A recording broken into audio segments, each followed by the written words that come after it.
Hey guys, welcome to the MC Anime Podcast. We cover anime, geek culture, Japanese aesthetics, and Asian studies. We are a multi-fandom podcast, and you can expect to hear topics in your favorite hobby or fandom activity potentially. You can find MC Anime on Google Podcasts, Spotify, Apple Podcasts, and YouTube. Also, please check out mcanimepodcast.com, our website. Furthermore, stay tuned in for another episode.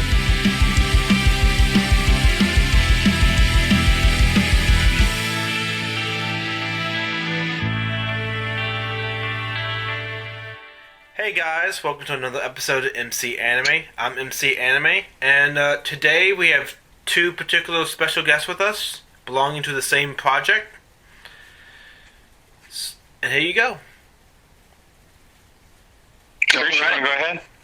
Yeah, sure. My name is Bruce Olav Solheim, and I'm the creator of Snarc, the comic book, and now the co-creator, I guess. Actually, I'm not involved technically at all with the animation. That's my good friend and partner, Jordan Martin. But I created Snarc. Came into being in 1982, actually, as a comic strip at Montana Tech when I was an engineering student there. I drew and wrote a comic strip called Snarc.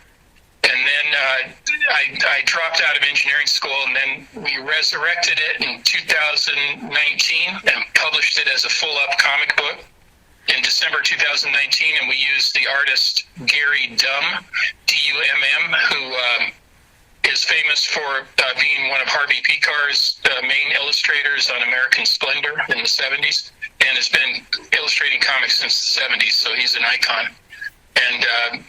And his wife was the colorist, and George Varango's the editor. And then, Jordan and I have been working together for a couple years now on live online theater. And then we decided, hey, why don't we animate the comic book? You know, we got the art, and let's do it. It sounds like, and we got this whole stable of actors. You know, probably, what do you say, Jordan? 24 actors. Yeah, close to it, yeah. Yeah, that can be very talented people, some that have been on television quite a bit, and we got them to work with us. And in the daytime, I'm a mild-mannered history professor, and then I do comic books and other things and on the side. So, Jordan, take it away, my man, Jordan Martin. Okay, yeah, I'm Jordan Martin. Whenever I met Bruce, we were doing virtual plays, which was very intense, creative, technological stuff. And then he said, "Do you want to do a cartoon?" It was a change of pace. He made the comic with Gary, and it was already, structured comic book wise. I could see sort of, motion to it, but I wasn't sure how it would, work out, how it would feel.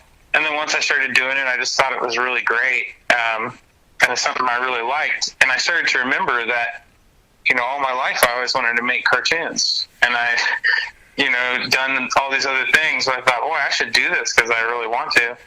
And it's really fun to do, especially when Bruce will write it, Gary will draw it.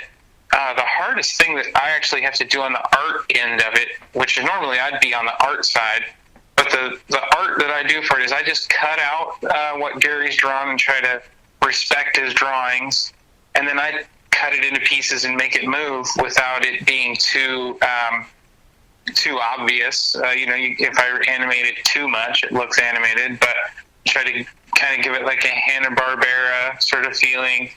And I've always liked shows where they used recycled animation.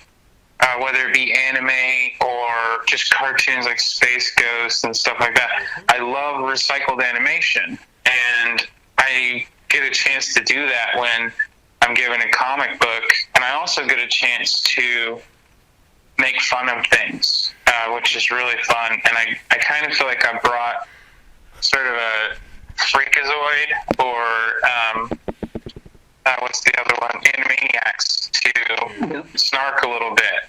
And injected a little. Mixed in with Bullwinkle. from my area. Yeah, I think that's you. That's me kind of. Yeah. And I'm just sort of channeling you with that, but it's that's where one of my favorite shows is Freakazoid, just because of the absurdity of it, and same with Space Ghost. True. Yeah. And we have some live action too. Yeah. Well, not live, but not cartoon, like the narrator, who's very much in the vein of like on the Rocky and Bullwinkle show. They had the narrator, but we have the actual visual too, and he's an extremely talented actor, not just voice actor, but stage and screen actor. So A young man named Stagger Lee Cole. And so we mixed those things together, which is kind of the Animaniac and Bullwinkle all mixed together, right? let me get this straight. So we have the history by day and the comic artist by night, and we have the aspiring cartoonist who wants to make the static, use the same frames and repeat it in the process. What a good matchup! It is true, yeah. I thought the same. And then you have a secondary transition of art from the comic, from the original artist to the animated version too. That's true, yeah. And it's already got a style, the art, and when I bring the motion to life, I kind of just try to follow what they were thinking. And Jordan hit on something very important. We don't take ourselves too seriously, but we take our work very seriously.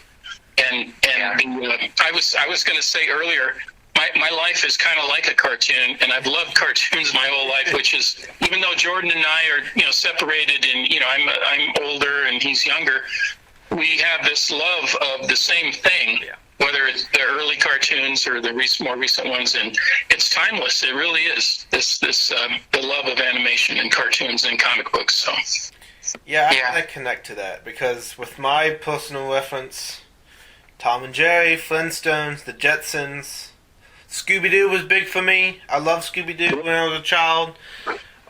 So most of my life has been TV-dominated entertainment, and cartoons and animated shows have been the pinnacle of the entertainment for me.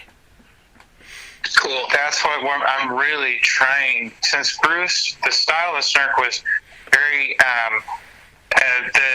the action would be sort of dramatic, and the comedy would be just notes about the drama. And I thought it just reminded me a lot of those cartoons you just named. And so I thought, it's great. I don't know if you ever noticed this. I noticed it constantly when I was watching those cartoons, but they never could get the shade quite right on the mouth. Whenever the mouth would move, the shade would be off. And I kind of tried to put some of that into Snarc to see if anybody would notice that. I think it looks incredible. So Jordan, can you share where people could see the sample of what the beautiful work you've done? Yeah, rather than give try to save the URL though, what I did is I made a YouTube, and the YouTube is Toon Inc. So you can search YouTube for Toon Inc. And you can also just go to your URL on your search bar and just type toon.inc. It just started working an hour ago. We were worried that it wasn't going to be ready in time for this interview, but it's directing to the site now. So if you just type toon.inc with a K, or go to YouTube and just search Toon Inc. It's like first and last name Toon Inc. and you'll find us there. It's not It's not INC, it's INK. That's right, yeah. INK. Yeah, which is normally for tattoo artists, I believe, but we just kind of use the double meaning. Hey, we have a big tent, right, Jordan? Yeah. Everybody's included. Alright. So, I was reviewing the comic a little bit of Snarc, and half alien, half human. That was kind of striking to me. Yeah. Yeah, that he came to me as an idea actually when I was still in the Army in 1980. I was a prison guard in West Germany, And I was in a guard tower, and it came to me this idea of half alien, half human named Snarc. And then I wrote down a space tragedy, but I always meant it to be, it's kind of comedic. And so I just had that idea rattling around. And then when I went to engineering school, I took a journalism class, and they asked, what can you do? And I said, well, I can write, I can also draw, and I have this idea for a comic strip. And they said, cool, do the comic strip. So Snarc, it came out in 5 issues in 1982, in early 1982. And then, like I said, I dropped out and went back in the Army, and finally ended up getting my PhD in history and then teaching. And finally I got around to actually doing my lifelong dream, which was publishing a full-length comic book. So that's how all that happened. And it's kind of weird how I met Gary Dumm, too. I loved American Splendor. And I liked, of course, Robert Crumb did a lot of art there, too, the world-famous Robert Crumb. But I really liked Gary's style. There's something about it that really spoke to me. So I contacted him, and we just started working together. And, we just hit it off. And he did some work on a textbook I wrote as well, and a couple of paranormal books. Did illustrations, and then he did Snarc and Snarc 2, and then he'll do Snarc 3. When that comes out. But we also have another comic book coming out this year, which is a spin-off from Snarc, called Dr. Jekyll Alien Hunter. So that's going to be a female lead character, and it's a little different art as well, because I have a 19-year-old artist from Poland named Julia Kozanowska. And she's living in Poland. She's a college student, but she's an incredibly talented artist. And I got her early on in her career, so she's not bankrupting me. But her art is tremendous. And I talked to Jordan. I said, Jordan, we got to animate that too. It'll be another project for him. So Jordan, he just. I give him an idea and he runs with it and does miracles. I mean, whether it was live theater or this animation, he's really a technical genius. He really is. So this is my question for you, Jordan. Okay. So do the animation process you found, where do you feel limited and where do you feel the creativity coming in with the different projects converging together? Well, as far as where I feel limited, in the way that I'm animating someone's comic, I'm definitely limited to what's already drawn. Even Gary is he draws his comics the old way. I believe I haven't seen his actual process, but I believe he uses paper. Yes. And it is, and they scan that, and it's very. You can tell that he's using a pen. I thought when I was looking at it, maybe it was just a really good brush and software, but I can tell it's a pen. And she's his wife Laura has, when she's colored it, she's hidden the lines. It's actually much more difficult to do that if that's the way that they do it. And when I would take that and go to cut it, I noticed I can't use a straight line. And I started to, at first I said, well, it doesn't really matter, I'll just cut this. But the more I did it, the more I said, I got to get in there and cut this so it looks like a pen did it. And that's difficult. But once I would get it separated, there would be no background behind the character if the character were to move left or right. So I'd have to then fill in that background also. And that was a little bit limiting just for the fact that I couldn't change much. I had to stay in the frame that they were in.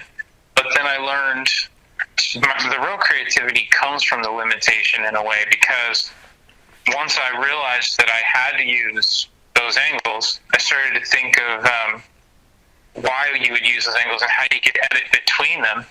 And I would say, a character would speak to someone across a couple of panes. I would say that's a couple of camera angles. And then go back and forth a little bit between the different comic book frames and make it look like it was being edited for television. And so that was really, it was once I was faced with the limitation that I came up with that move, which was the most creative thing.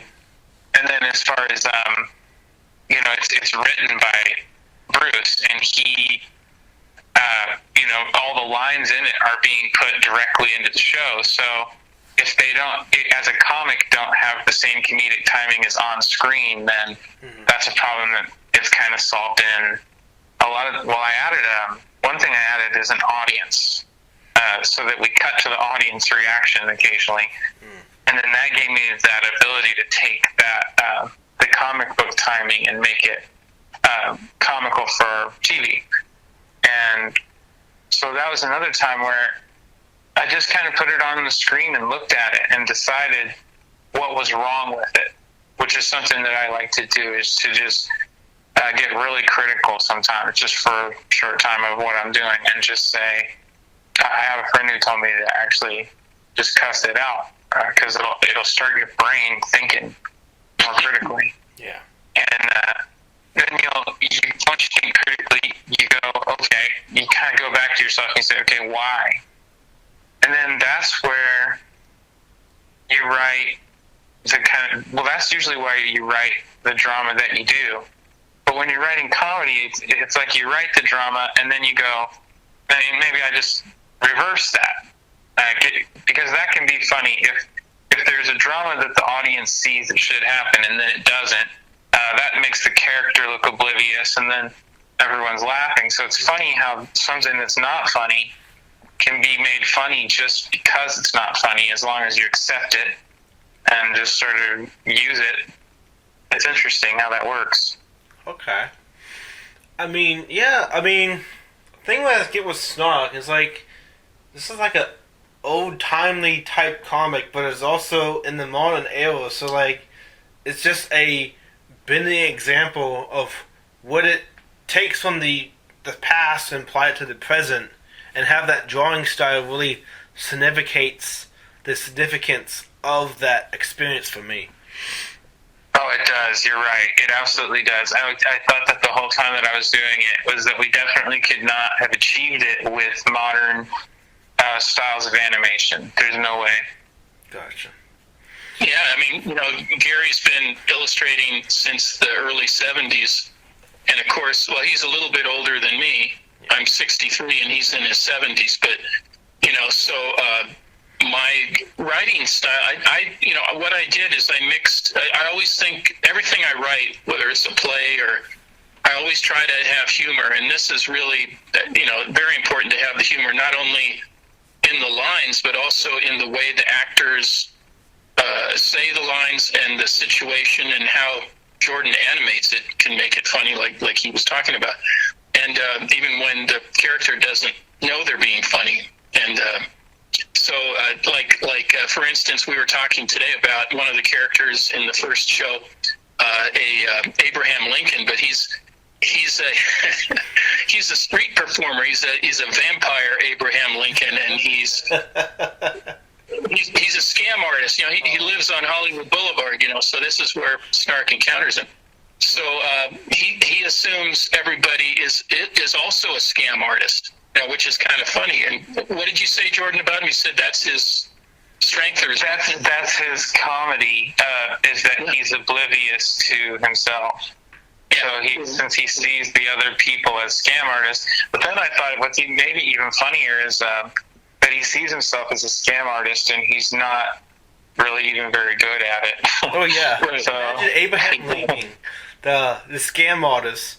He's like, I can be really good to be taking these scams on, and it proves that he's just too honest about it. He's like, I'm telling everyone up front, I am a scam artist, you should not trust me. So my honest nature is basically hurting me. That's great. I think he gets a spinoff, I believe. If the conversation we had today goes through, we're going to do a web series with Vampire Abe Lincoln. And I love that because Tommy, the guy who did the voice of Vampire Abe Lincoln, when I told him to do the character, and this is an example of somebody not knowing when they're going to be funny, but he wasn't very comfortable with it, because I said, do a Transylvanian accent, if you have to channel the Count from Sesame Street.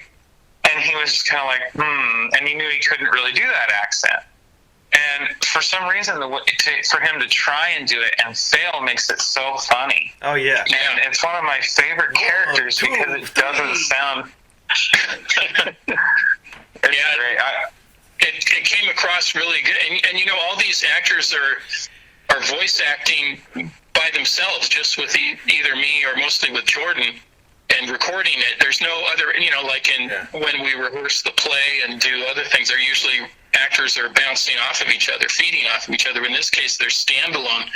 So they really have to bring their A game into whatever they're doing, and they all did a really good job. And I like the way it comes together and sounds, you know, and it adds some of the humor to it. True. As well. And you know, when we do the Dr. Jekyll Alien Hunter, you know, because Julia is totally, you know, using all digital art. She doesn't do pen and paper like Gary does. Everything is digital. It's going to be easier in one sense, right, Jordan? But it'll give it a different style when we do that animation. Yeah. Yeah, I mean, she'll have layers. That'll just change the whole game right there. Yeah, layers in the animation in this time and age does really well. Yeah. So. Yeah, I'm just so excited about this, and I'm so lucky that I met Jordan and all these other talented actors, and Jordan has people that, you know, like he's got a guru he works with, and you know, I guess Gary was kind of my guru from the comic book and writing standpoint, you know. But True. So, you know, we haven't touched on this, but what is the summary of the comic book? We've been, like, here and there, but, like, what is the core gist that the audience should take to be interested in the story? Yeah, sure, okay.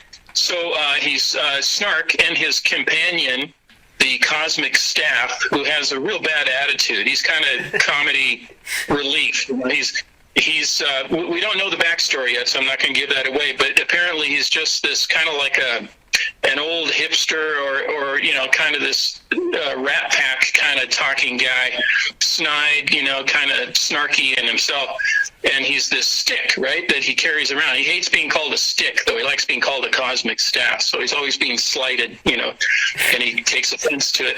And anyway, they come to Earth with the mission to prepare Earth for colonization by the reptilian aliens from the planet Maron, not Moron, but Maron.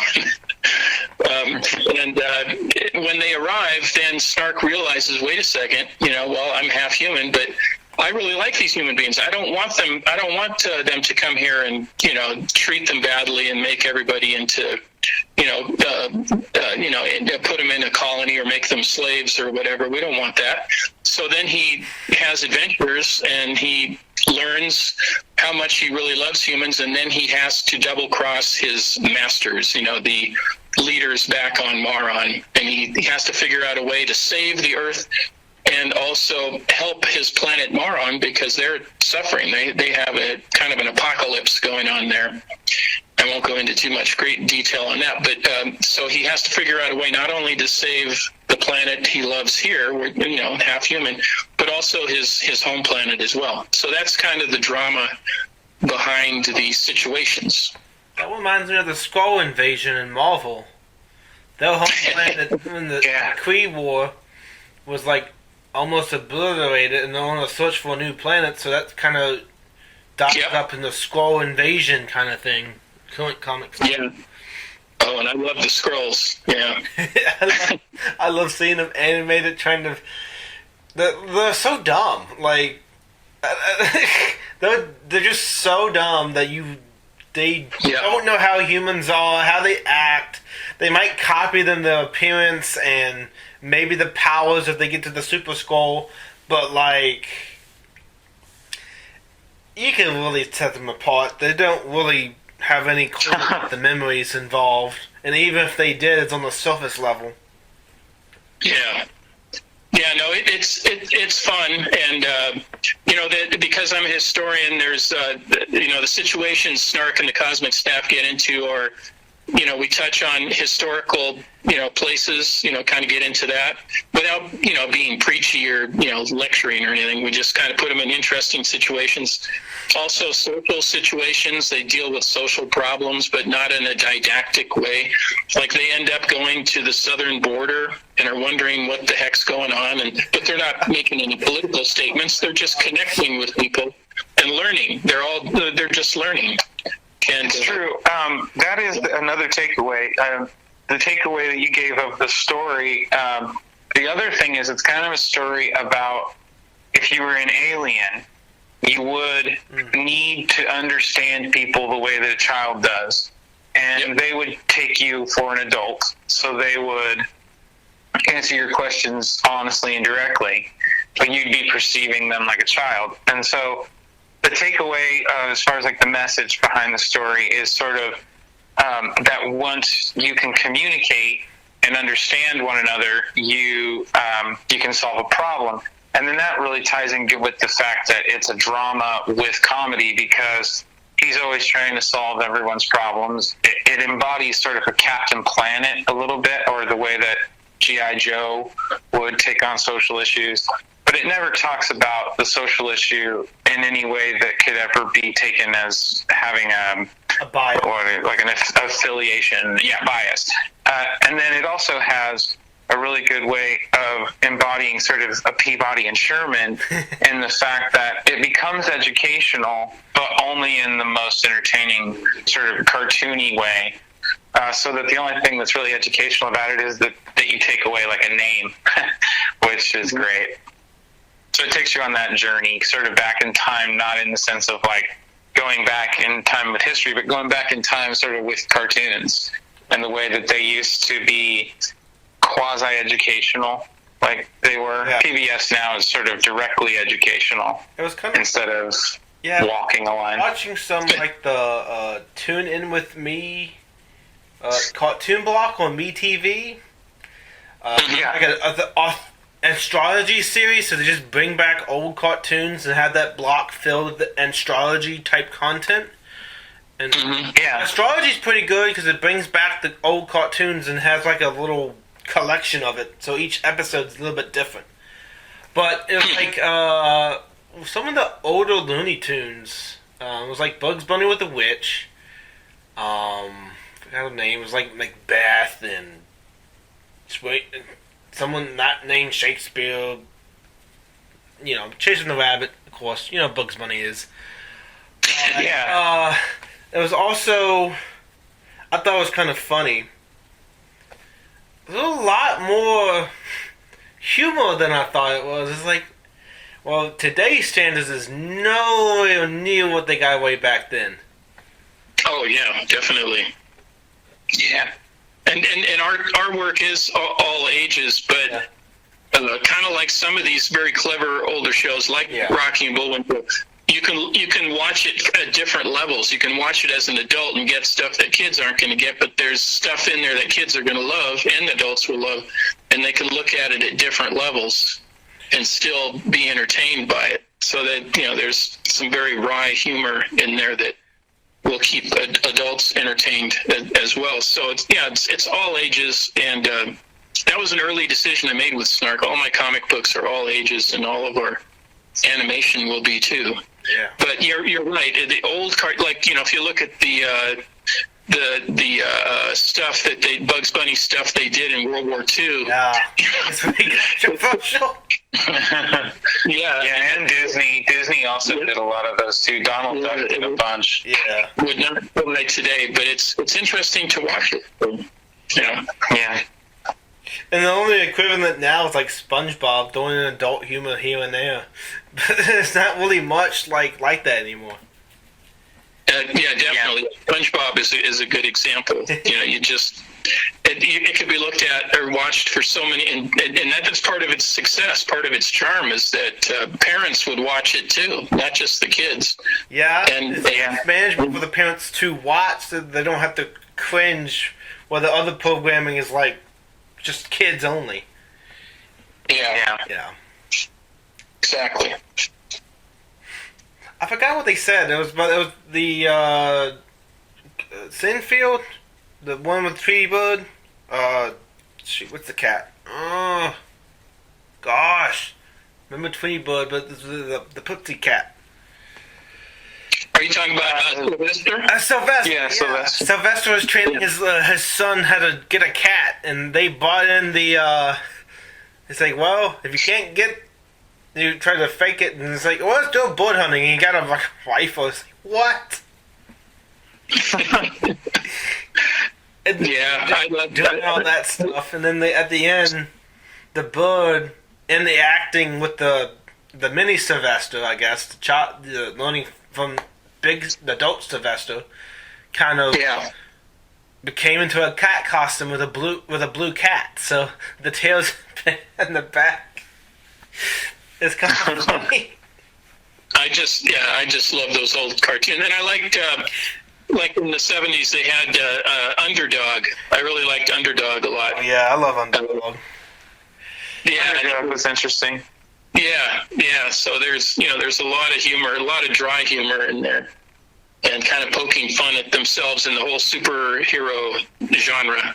Which we don't, our characters are not superheroes. They have definite weaknesses. The Cosmic Staff, although he has certain powers, he's very cranky, and that doesn't help sometimes, and Snarc is very naive in some ways, very naive. So That's sort of the funny thing, too, is that when you look at Snarc and you see the intro, you think for sure it's action because he's got the staff and talking about invasion, first off, very first thing in the first episode. And then he just talks to people for most of it. And when he does use his power, his major power is the interdimensional vortex. And what that actually does, and I've always wanted this in real life, is it shows you the truth, sort of. It's kind of like a truthometer in a way, because it shows you information that's not privileged to humans in a way. And some of that information is like, what actually happened, or this is, I guess it could go back in time. Really, it could do anything. It could, it takes you to the afterlife if it needs to. Yep. Stuff like that, and I'm sure it could also take you to an alien planet if that was necessary. But what it really does, if you think about it, is it takes you on a mental journey, and you don't really go anywhere, and then you're back in your body, and you wake up. And he's sort of just educated you with a higher sense or higher form of communication than that would words. The archetype of you get information overload, and by the information overload, you just like, ugh, what just happened? Yeah, and you either he's resetting you because you're in pain, maybe, or maybe because a lot of people that he meets, he's trying to discover and find things out, and that's what's interesting about. It's a lot of characters. I like to think of him as the Tick. You guys know the Tick? Tick? Yeah. Oh, I haven't heard the Tick in a long time.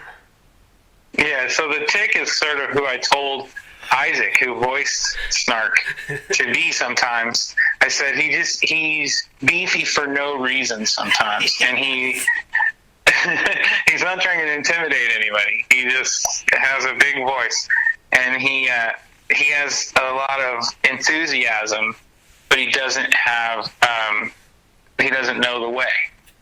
So he has to ask questions, and then his power is actually, well, it's kind of funny because there's a little bit of a contradiction in the fact that he's discovering, but then in the end, he's the one who educates. So the way he educates is with the interdimensional vortex most of the time, but he also might just, just have a heart-to-heart. But whenever he educates, you wonder, well, couldn't he just use the interdimensional vortex to educate himself? But then it kind of breaks the whole principle if you think like that. But he's asking the humans questions, and then once they answer his questions, he then seems to kind of give them a feedback. He goes into the universe, maybe you might look at it, gets a feedback of a resonance of that information, and then upgrades everyone. Yeah.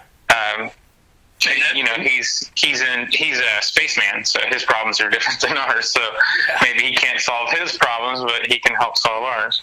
And actually, that's a limitation. Like if you talk to somebody who is a psychic or a remote viewer, you know, like there's government remote viewing programs, you know, they used to have them, they still have them, but they just don't admit it. But it's very difficult for those folks, and they're very limited because they're not even aliens, they're just humans, but they have great difficulty discerning any situation involving them personally because it gets, there's too much conscious thinking going on that interferes with the very faint signal line of the subconscious. So that's why, you know, people say, well, if you're such a psychic, why don't you make a fortune on the stock market, you know? Well, because you've already polluted the information, the signal. Okay, I see what you're saying. So Snarc needs a little push, like, to get the ball rolling, because he's just, it's like he's not of this world, so he can't. Once he understands, then he can play ball. So that makes sense. I see what you're saying. Yeah, and of course the cosmic staff, which I won't get into how they are actually connected, but there's quite an interesting backstory there. But he's kind of the grouchy sidekick, but he doesn't think he's a sidekick. He thinks he's actually in charge, and so there's some competitiveness there, but he's also the one who helps Snarc learn as well. Yeah, he's the one who knows. Yeah. He knows about humans. The omnipotent side for the grand adventurer to rely on for different information and also different viewpoint. So the staff that's grumpy, it's like, well, I don't think that's a good idea because da-da-da-da this and da-da-da that is going to be in the way. And that's just going to spoil my mood even more. That's right, yeah. And he's always slighted, you know, in some way. He takes offense, you know, like he's trying to tell Snarc how to drive the spaceship, and then Snarc said, why don't you do it? And he said, no arms. Well, there's still physical limitations, you know, even though they're in a spaceship, and not everything is controlled by the mind, you know, so... Yeah, so they all, you know, they both have their limitations, and they meet humans who have a lot of problems, but there's a nobility to the humans they meet, which teach them something, and it's so it's kind of, you know, one of the episodes we're going to do this first season is very, very touching. I think you know the one I'm talking about, Jordan, Area 51. Yeah, it's very touching, and in an interesting way, the sort of pace of it and the way that Toby and Nicole, the actor and the actress that did the two characters in it, very experienced theater actors, and they really embodied the characters, and it does this interesting thing where it makes it, because we have a sort of a 70s, 60s, 70s sort of feel to the show already, and you know, there's a feeling like the show might be for kids. That's kind of part of the comedy of the show, is that it wouldn't really be for kids, but it's sort of like the Scooby-Doo sort of stuff. Yeah. And the fluff. These two characters are so lovable and endearing that it almost makes you want to laugh, because, you know, parodies that, and it's like an Americana episode where, and you even see like a cutaway to an eagle and just stuff like that. It's there's sort of like a folk music going. And, you know, it's funny how sometimes when you mean it and you just do it and you follow it to what it means, you watch it and you realize that it is parody and it's funny. Yeah. And there's a little bit of a weird obliviousness that you pick up off of it that you would always get from shows that, you know, a lot of those shows were just killing time, to be honest. Hanna-Barbera may have had a whole episode based on the idea that Doris Day was the guest, and then they would write the entire thing around that, and it basically have absolutely no plot. And so it kind of makes you feel that sometimes when you're watching that episode, that you know, they're telling you a story about some people in their life, And yet, at the same time, if you take away that, the fact that it's a cartoon, it would be just a really endearing and touching story. Oh, yeah. So it's interesting how cartoons can do that to you. The way the comic book is set up, each issue, there's like, what is there? How many stories is there? 10 or 12 in the issue in Snarc 1? Something like that? Well, Snarc 1 had 5 episodes, and then Snarc 2 had 16. So it's longer, yeah. So, but what I was saying is that Jordan, when he took that material, all these animated episodes are like they're depicting 5-page comic book stories. So they're like comic book short stories, if you will, and so each episode is just around 6 minutes, right? Yeah, it kind of is up and down. I may edit it so they're all the same, but I kind of was aiming for the way that old cartoons would stick 3 episodes in one 30-minute block. Yeah. Still cram like 6 minutes of cartoons in there. Yeah. So they were like 6 to 7 minutes long at the time. Sometimes they do little ones and big ones. Was another thing I noticed. Yeah, there's no filler in what we're doing. These stories get right to the heart of the story right away, and then they have another adventure. So it's very interesting. And I don't know if I set out to do that. That's just naturally the way I tell stories, is in those kind of 6-minute blocks, as it turns out, or 6-page blocks. And so it's come across really, really well. I think this animated series is really fun. And I hope people enjoy it as much as I enjoy it. Yeah, I definitely. I know people will enjoy it. I can tell just whenever anything that you step away and come back, and with editing, it's kind of like it gives you a fresh look at it. And I've shown it to a few people who I know I like their sense of humor, so we'll find an audience for it, I'm sure. And I know that the second comic book is going to make people laugh, because I know that whole what we were talking about earlier with speaking on social issues. I know that that's got a lot of appeal to people right now. It's got a nice sort of nostalgia to it, because of the way that it's gentle. Yeah. It talks about things in a gentle way, and I know that's going to appeal to people. And I also know that those social issues, the way that they're posed, is just funny. I know it's going to be good on screen whenever we do the second one. The second one, portions of it will come out as season 1, so that we get 10 episodes in the first 2 seasons. So there will be my favorite part of the second comic will actually come over to season 1. My favorite couple of stories. All right. And so season 1 will even have some of those. True. So what I'm getting is the staff has some airtime, but it doesn't have enough airtime. It's always Snarc taking most of the screen time. So what's going on with the staff? Is the staff like equal to the Snarc, or is Snarc just a better character than the staff? I actually made this decision that the staff gets laughs from the audience, but that no other character does. And I'm really fond of that. I was going with sort of a absurdist type of thing there. But I think that it makes you feel sort of like the show belongs to the staff in a way. That the staff is the one that televises it, or he's the one that broadcasts it, or something like that. And he definitely feels that he's the lead character, even though he's not. Right, yeah. According to the story, you shouldn't be paying as much attention to him as he's demanding. That's right. Yeah. I mean, okay, but if the staff deserves more attention, when you give it like that one episode where it can shine. I love it. I love that idea.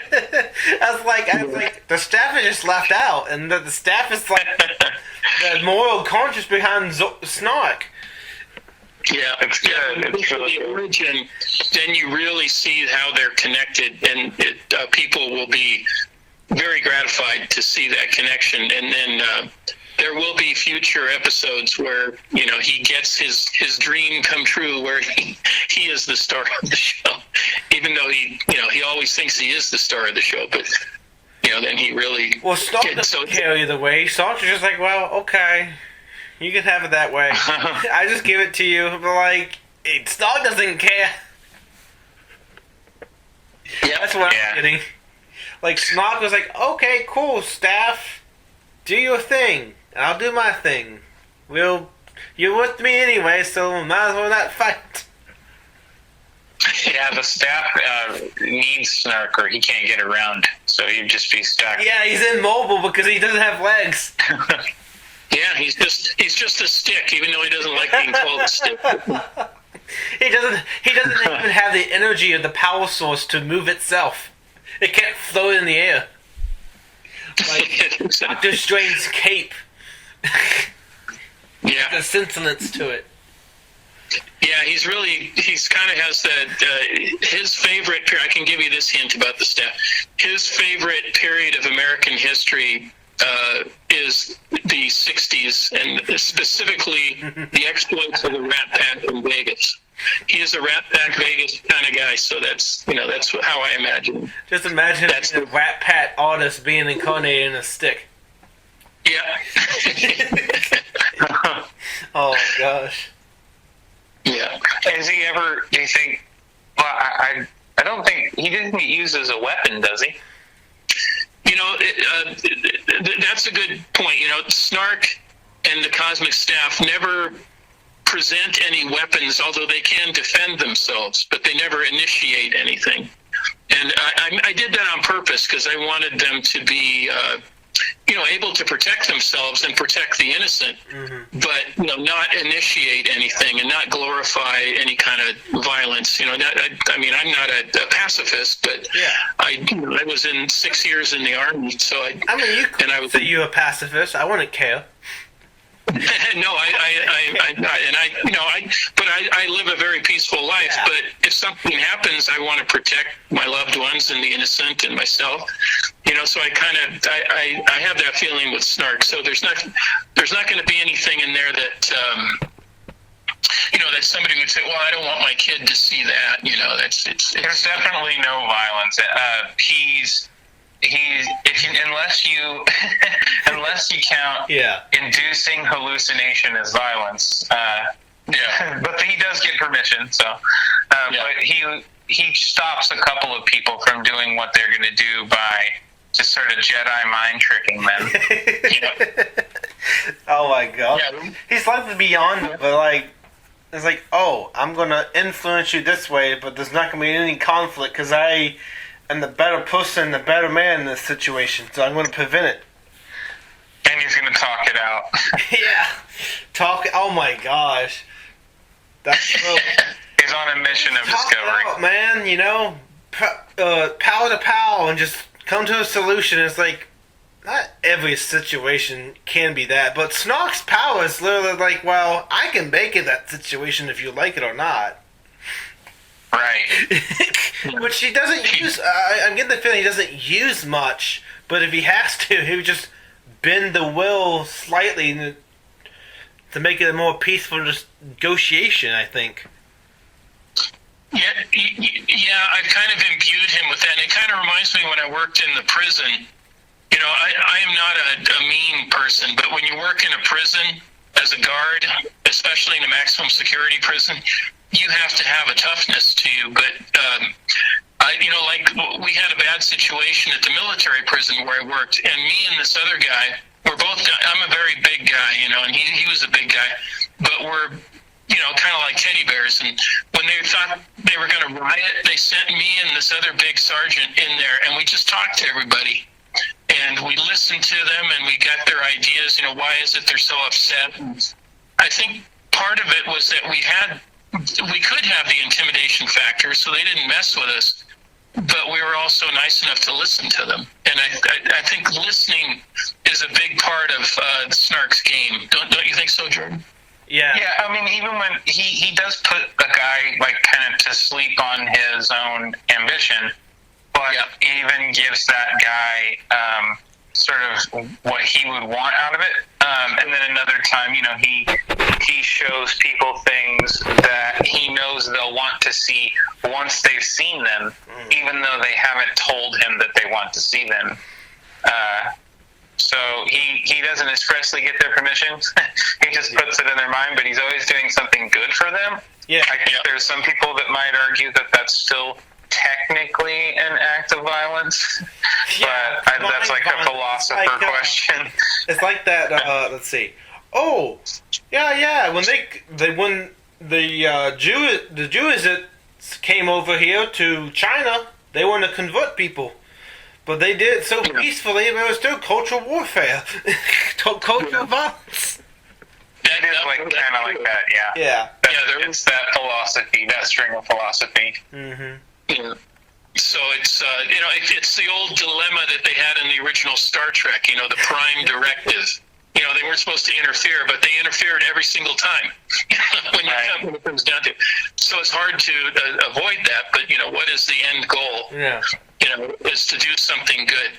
And of course, there's relativist arguments and so forth, but it's fun. It's a fun thing, and it really comes down to that. We're just having a blast. I know. I think Jordan is too. I think we're both having a blast. The actors are having a blast because the voice acting is harder than it looks. I'll tell you that. I mean, I just watched this and how Jordan puts them through their paces, and as a director, and it is not easy. Not as easy as it looks. Yeah. Or sounds. Project leader and project head are pretty much take on so much. There's so much that they need to do and direct their attention to different areas that all needs to come together under that one leadership figure that's leading the project and actually able to achieve the result of what the vision is. Yeah, and that's a good thing about me and Jordan is we work very well together. And that's not always the case when you're in a creative group, a creative environment. People get locked horns. It's not that we agree on everything. It's just when I have an idea and you maybe think, hey, Jordan, did you think of, maybe doing it this way? That's the way I put it. I don't put it like, here, this has to be done my way, because maybe I just don't understand his approach. And when I understand it, I go, oh, yeah, that's really cool. And I think too. I let you have, what you want, and I try to let everybody have what they want if possible, because a lot of the best things that we've made were the things where I was just the one who shined it up in the end, and those are sort of the things that I'm most proud of, because it's a real art to have people hand you, especially when you're not the one making the music or you're not the one choosing the music. A lot of times the musician has like his own power and the editor has his own power, and they all balance each other. And when you just stand there and sort of let everything fall into place, you get a really good feeling. I don't know if it's like so much power, but it's kind of like the opposite of power. It's kind of like you fit right into the web of everything real well. Yeah. But it's a good feeling, and that was what I try to go for. So I get a lot of my ideas, but I don't do it by trying to push any of my ideas. I just do it by having a lot of ideas. Yeah, and that's to be given, because the more ideas you can spread, the more you diverse yourself, and that diversity creates the different overlapping, interconnected vision to come to reality, because there's different elements that you want to pick from this story, but do this inspiration with this background of this type of character and put that trope all together and achieve the end goal. Like, for example, maybe you want to have a episode about exploring maybe a moral lesson about Zork tapping into the mind. I don't know. That could be like you get like a weird character that's like challenging him on not necessarily morality, but like, well, if you did that and then I did this thought in your mind, where's that result going to be? Yeah. Challenges. The more challenges, the better. And more dicey situations. We haven't introduced, I don't think, in the animation the nemesis that comes from Mara, but he is quite formidable, and but there's a comedic sense to him too. What he says, I know Jordan's picked up on that. Some of because bad guys should always have a little bit of humor to them. They makes them much more interesting. Yeah, and good guys should be bad, really, in a weird way. Yeah, good guys have to do the bad things that people forgive. Yeah, they gotta take them, and then they'll be. People will love them for some reason. Yeah. If they do, for example, if the character's judgmental, you shouldn't like that character more for that. Yeah. But for some reason, people do. It's just an interesting thing, because when that happens, what happens is the suspension of disbelief becomes real, because they say, "Oh, that's a real person. That's how a real person would act." Yeah. And you get like a tolerance on that, where you got to have your good guy either be completely, his whole joke is that he can't even do a bad thing, and then in a weird way that makes him worthless to the audience. Mm-hmm. Like they won't relate to him then. Like the Tick was unrelatable. The audience would almost, in a way, they love him because they don't understand him, but they don't want to understand him. They need somebody else who's flawed and who is oblivious sometimes to it, Homer Simpson type of thing. And they'll love that person. So it's interesting. Well, I was thinking, you mentioned earlier Bugs Bunny. I mean, he's kind of naughty. Yes. He does a lot of mischievous things, but you love the guy, you just love him. Martian Manhunter and Bugs Bunny together. Yeah. Oh my gosh. I mean, Daffy Duck's not bad either, but I really like Martian Manhunter. But there's so many things that Bugs Bunny intermingles with. It's like, okay, that's canon now, I guess. Yeah. And one of my favorites was Foghorn Leghorn. Oh gosh, yes, Foghorn Leghorn. He is hilarious. I've met people like that in real life that are like that, big and blustery and kind of clueless and but funny at the same time. And you want to hate them, but you can't. That kind of guy. Yeah. So yeah, we're having a ball. We're having a lot of fun. Oh yeah. And probably one final question I think I have. Okay. This is applied to both of you. Probably like short, brief answer. What is the most thing you take from being in this project of Zork the comic and also the animation afterwards that is striking to you? And Mr. Bush, you can go first. What is most striking to me? Yes. Well, first of all, I just start with the word unbelievable, because it's like a dream come true. Not only have I been allowed to, because I'm an artist too, but I'm not at the caliber, even close to the caliber of somebody like Gary Dumm or Julia or our other artists. So it's an unbelievable dream come true that I have created a comic book character that's real, is really in a comic book, and now it's gone even farther. It's become a cartoon. And I can't think of all the things I've done in my life. I've published a lot of books and had plays produced, and this is the thing I'm most satisfied with, because it serves the inner child. So that's what's really, I have to pinch myself every once in a while and say, I want to say, Jordan, are you sure we're really doing this, or is this like a Yeah. Anyway, that's my answer. I like that answer. To me, the most striking thing is that I trust myself so much these days, and it came from other people trusting me. And once, I directed a couple of things where everybody just sort of said, he'll make it work. And all the time building up until recently, I've been able to do everything, but I don't think I felt able. I don't think I felt as much trust. When I think about this, A, just because it's cartoons, and B, just just due to the, experience that I've gained through all the other things I've done. And just through seeing people trust me to get it done, I trust myself and I believe that I can do it. And I just do. And that's what's most striking to me is when it's done, I look back on a time and I think, there was a time in my life, I remember it plain as day, a time in my life when I was a kid, and I thought, that's got to be so hard to do. Mm-hmm. And it's got to be so hard to do that I'd have to spend so much time in my life to learn how to do it and figure it out. And I never knew that something like technology was going to put it in the living room. I always thought you'd have to go to an office and to a studio and do it like that, and that would need to be your entire life, and you couldn't do anything else. And maybe at one point that was kind of true whenever I thought that.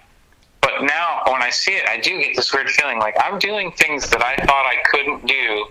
And I don't think of those things as hard things. I think of those things as an absolute pleasure to do. Yeah. It's really interesting. I've seen Jordan grow as a director and a technical person, and it reminds me of this.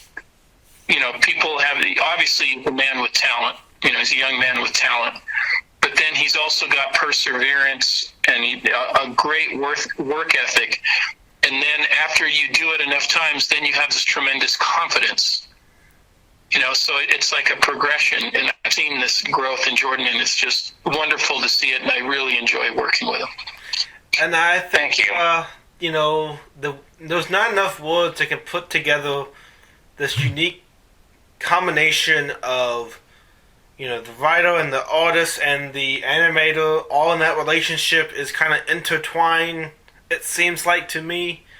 The ball string is moving, and the cat keeps taking the ball string and keep moving it, and it just keeps going. You don't know the end in sight. Right. It takes a good amount of time to wrap it back up, so you might as well just let it keep rolling. Yep. Especially if you're enjoying yourself. Yeah. Yep.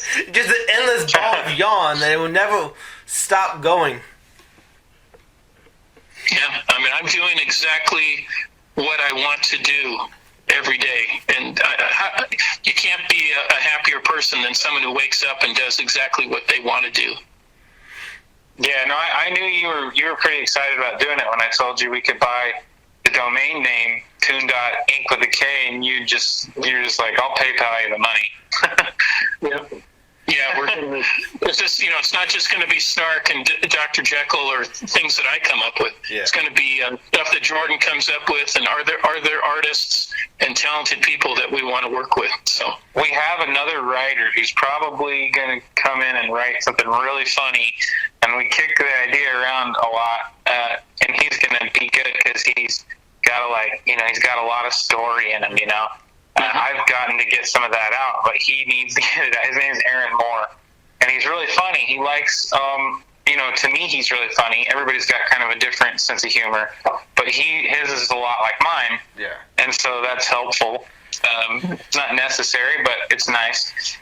And he takes ideas and sort of does a good ricochet. So maybe we'll do. I really love the idea of doing like a writing roundhouse, like round table of writers, the way that shows used to be written, and I think that would be really fun to do remotely too.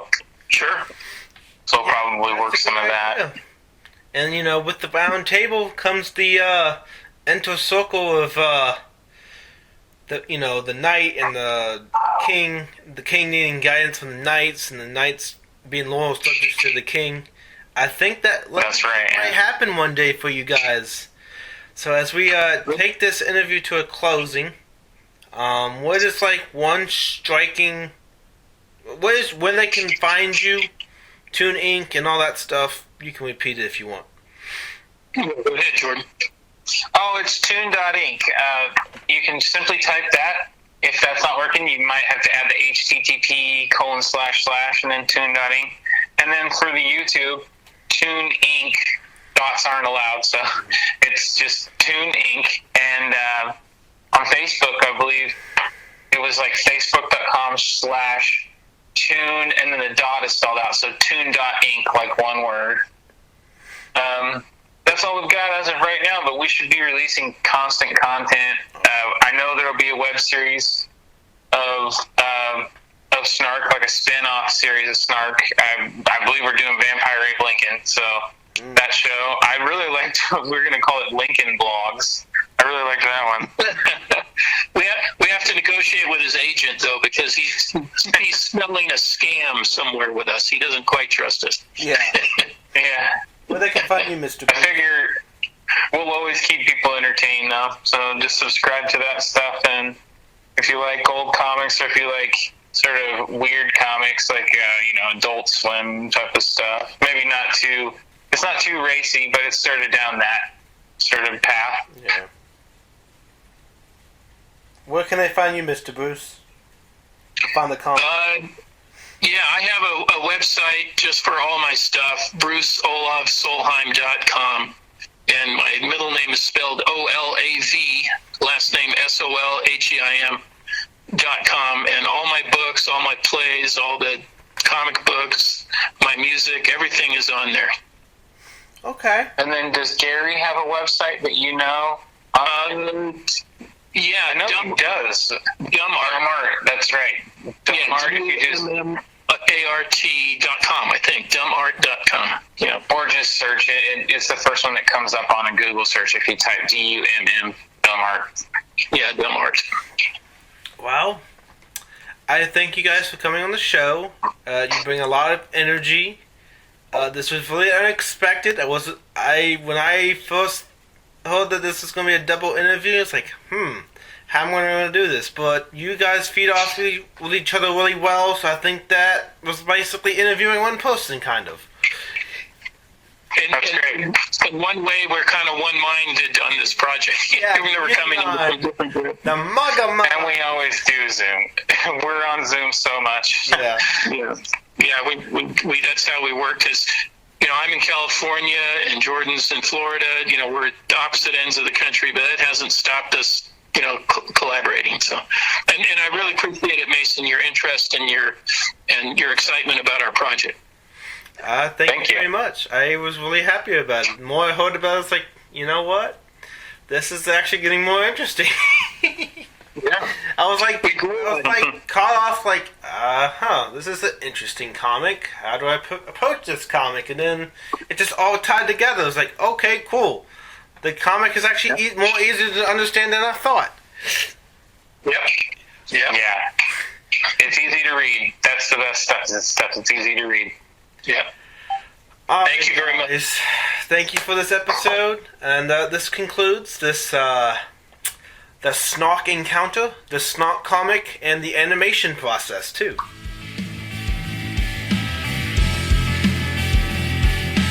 This concludes another episode of MC Anime Podcast. MC Anime Podcast is available on podcast directories like Google Podcast, Apple Podcasts, Spotify, iHeartRadio, and YouTube. We also have our website at mcanimepodcast.com. If you want to directly support us, then follow Patreon blog MC Anime. Finally, if you want services for hire, then we're available on Fiverr for audio and video production, graphic design, idea consulting, and blog and article writing.